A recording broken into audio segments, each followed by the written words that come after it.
Over the last 2 episodes, we went from planning and logistics to serious groundwork like digging, shaping the terrain, and carefully placing massive boulders into our pond. We've dug deep, worked through obstacles, and set the stage for something incredible. And today, we're making huge progress. The vision is finally taking shape. And by the end of this episode, you'll see just how far we've come.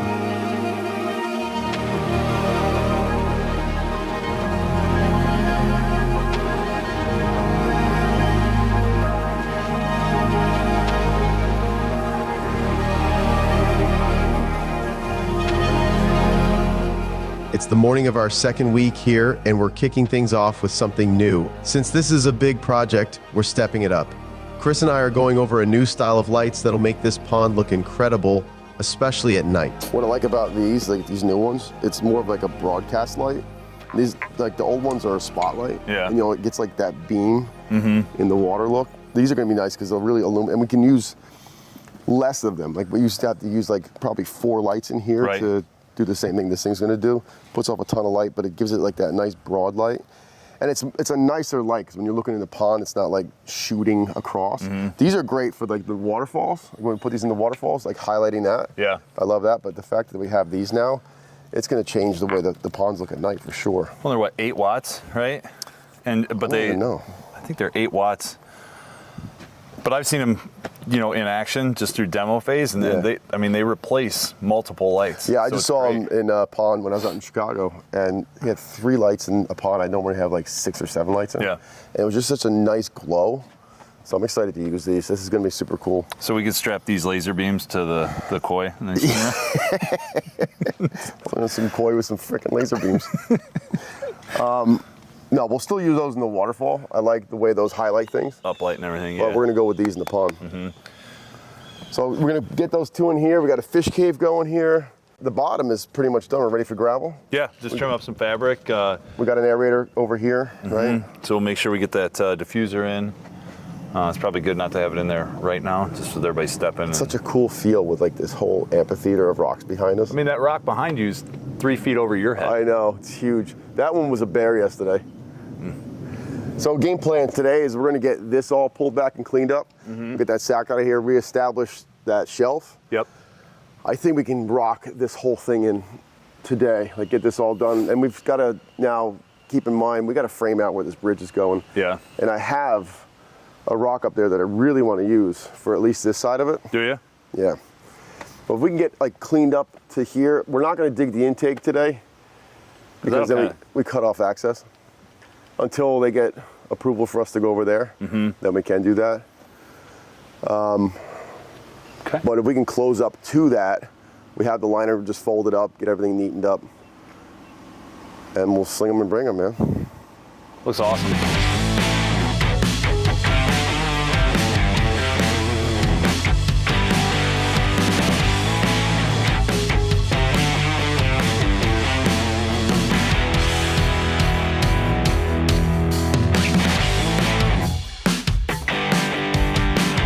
Now, what you're about to witness is the rock that will be the ultimate stepping stone at the edge of our pond. I think it's huge, man. This thing is cool. Holy moly. Hang on, Ant. It's like 7 feet this way. Probably closer to 8 feet this way. So I love this like right off the driveway. Yeah. And I think we're gonna have to put Like chalk it up a little bit on like one side. this side against the curb. The bridge? Oh, against the curb. Yeah, against the curb. So the bridge will be on this side. I mean, we could do it against the bridge. It just, that fits so nice, like against the curb. Yeah. That doesn't, and that looks cool, like going out that way. The other option that we could do, actually, we could put this against the curb, and then this gives us somewhere to like, that sends the pond that way. Yep. And then we can kind of come off of this with a boulder back behind it. Yeah. Yeah, well, this will be like going out this way, shaping out the pond. This will be the whole leading edge. Yeah, I think that might make the most sense. And then we'll just fill in with whatever, pea gravel or something there. But this needs to stick above the curb like that much. So it's like, you'll look out and you see it sticking up. That's gonna give us the ability to frame out the bridge on this side. Right. When working with huge rocks, the possibilities are endless. Every angle, every direction, and every placement changes the entire look and feel of the water feature. It's not just about putting a rock down. It's about making it work with the flow, the shape, and the overall experience. That's why every decision counts and why it takes so much time. No, you're right. So we might have to actually cut that out in order to get that shape. We're gonna lose like 7 feet of pond right there. You know what I mean? Yeah. Because if we do that, like,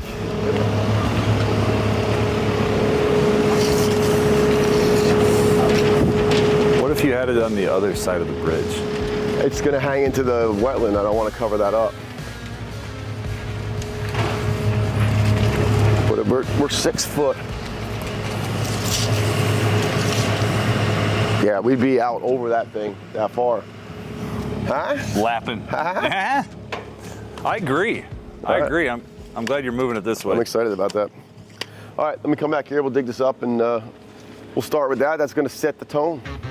I love it. A little tone for the bone. Tones.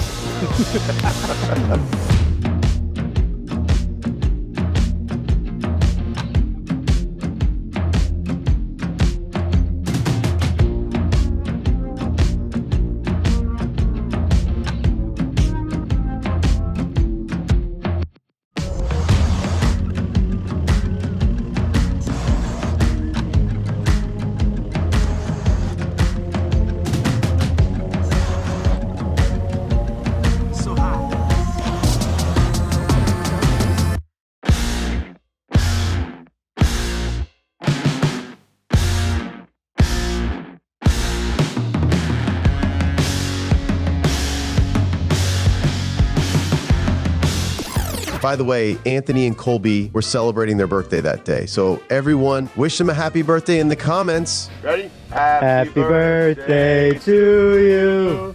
Happy birthday to you. Happy birthday, Anthony and Colby. Colby and Anthony. Colby and Anthony. Happy birthday to you. Now don't blow out the candles, because there are none.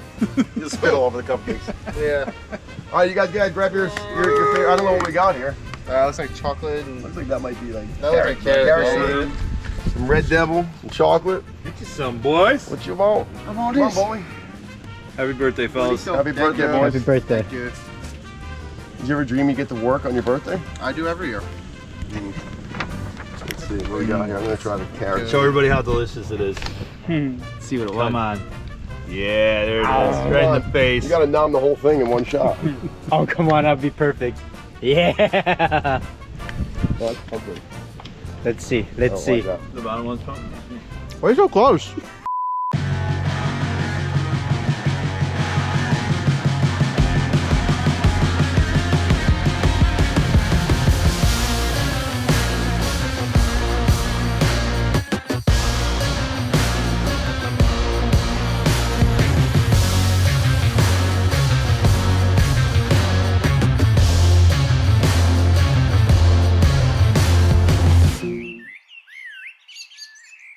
All right, good news, Bubba. Yeah? Yeah, the loader's down. so why don't we get rolling on this this bridge abutment here? So we can't bring any rocks down that we need. Okay. Mechanic's on his way, so I'm hoping it's nothing serious, but it seems like it's something hydraulic. All right. Well, somebody's got a case of the Mondays. Oh, we'll figure it out. Yep. So we want to build these abutments that the bridge can land on. So we'll use this block. We're gonna make a wall across here. Now this will be hidden completely. You won't see this at all. Right. So the type of block we're using doesn't matter all that much, but the elevation matters a lot. We've got to hit the top of the wall 2 inches above water, because those joists for that bridge Yeah. are gonna land right on top of this. We want like a 2-inch gap Okay. underneath, so any debris can get underneath the bridge, but we can still keep it as low as possible. Yeah. I hate when there's bridges like that much air gap underneath it. It's just then it becomes the center stage. Like I want the bridges to blend in Yeah. with this, not be like the focal point. What's gonna be so super cool about this is they're gonna build this out of like that ipe wood, I think. Oh, the stuff that they have around the pool. Yeah, and so all they've that? already got some fencing and stuff here that they're gonna be building it out of. So they'll end up cutting the deck boards to like go around, scribe it around the rocks, so it'll be like a nice like built-in look. But we've got to make sure we get our wall in exactly so they can build this thing so that it gives us what we want in the finish. Yeah. Okay. So we've got water level set on the zip level right now. Yeah. So as long as the top of the block ends up 2 inches above water, I might even cheat it like 2.5 inches. Okay. You know what I mean? Yeah.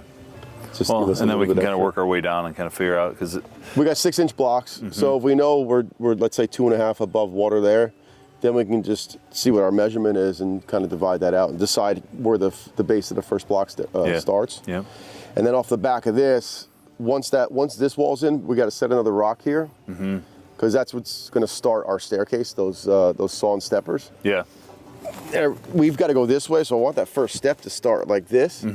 Not like right now it would be going back this way, which would not work for us. We get that rock in. Once this is done, then we can set our first step at elevation and then start building the rock work that goes. So we've got to kind of do this hand in hand, where we're building steps, building this, and then securing the outside of this as well to hold back all this stone. We're going to have tons of 3/4 clean in here.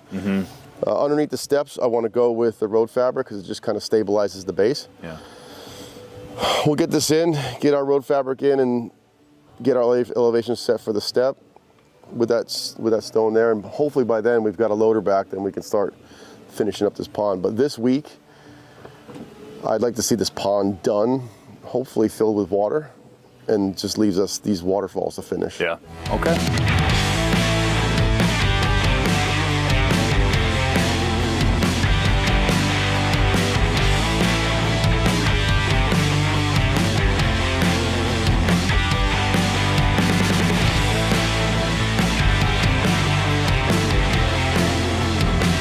While we focused on placing massive boulders and the smaller details, Chris was hard at work building the retaining wall for the whole day. Every rock, every adjustment, every move brought us closer to the final vision. It was all about momentum, precision, and pushing this project forward in a big way.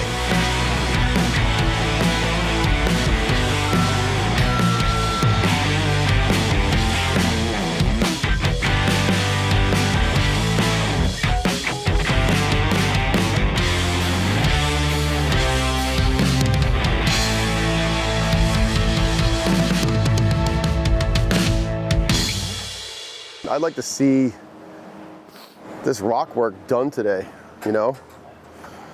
I mean, I know we can do it. We got to be real conscious of, we have a lot of lights going on here. I want to try and consolidate the hubs. Okay. So we're not like one hub with one wire here, one over there. So let's make a real effort to kind of map this out so we can get things into maybe 1 or 2 spots instead of like a whole crap ton of them. Sure. This side, we've already got a hub here. There's gonna be a light underneath that waterfall. It should be long enough to reach this.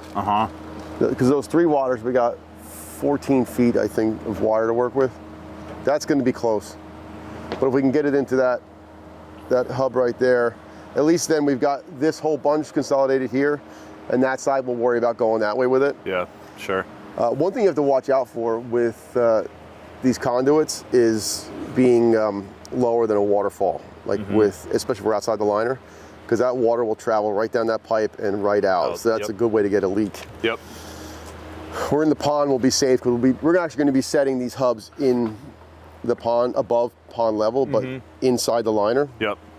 But once we start getting up there, just keep that in mind. Like, we can't go downhill outside the liner. You're just using like circular 6-inch valve boxes, yeah, right? 6 irrigation boxes for the hubs. It's so nice, because then if we have any issues, like once we make a map of where they all are, if there's a light here that's out for some reason, we can go to that hub, tie a string to the wire, and pull it through and pull a new one back in without touching a single rock. It's great to have that info, especially for service guys later on down the road. They come, they're not. Yeah, so what we'll do is we'll take a drone shot, and actually we'll map out on the drone shot where all the lights are, where the hubs are, so that anybody who's doing service knows exactly where everything is. Smart.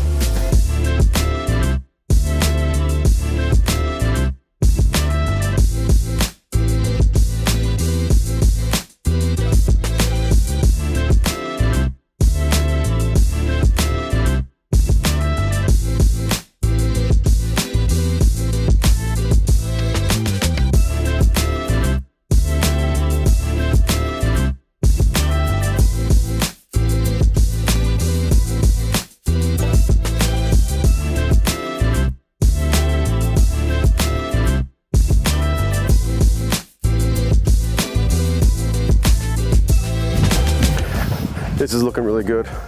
Yeah, I know. So now we got enough room for, we got 9 blocks here, and then we're gonna have 2 that bridge into the vaults, because always the problem is, like, we bring the whole reservoir against the vaults. We want to do rock work, then we lose a portion of it. So I got 2 long ways, which is gonna give us like 30 inches. We can get our rocks out in front here, and then where you're standing, I want to get a skimmer in. That's gonna run that wetland filter. So basically when these big pumps are not drawing, you'll still get debris going into there, flowing for the wetland filter. So we're all on grade here, all good? Mm-hmm. Yeah, we're good. What I'm gonna do here is what we've been doing with those, the intakes. We'll put the blocks in, we're gonna cover the whole thing, and then we're gonna do the Metallo mats on top to prevent any junk from getting in there. Are you doing the frame? Yeah. Yeah, we'll make a frame, set them in there. You can take this. Take this, just grab that rake there. Take everything away from here. Let's rock pad this whole thing. And then when we pull that liner in, we actually have to pull back a fold to get it to turn a little bit. Because right now it's gonna be skirting that edge kind of too close, and we got tons of liner, so it's not a problem. But just do a quick check on the edges, make sure we're all good to go. As you just heard, we're building this entire water feature with smart design in mind. That means it's not necessary to run all the pumps all the time. You can turn off the big pumps when you're not home or whenever you want, and the system will still function.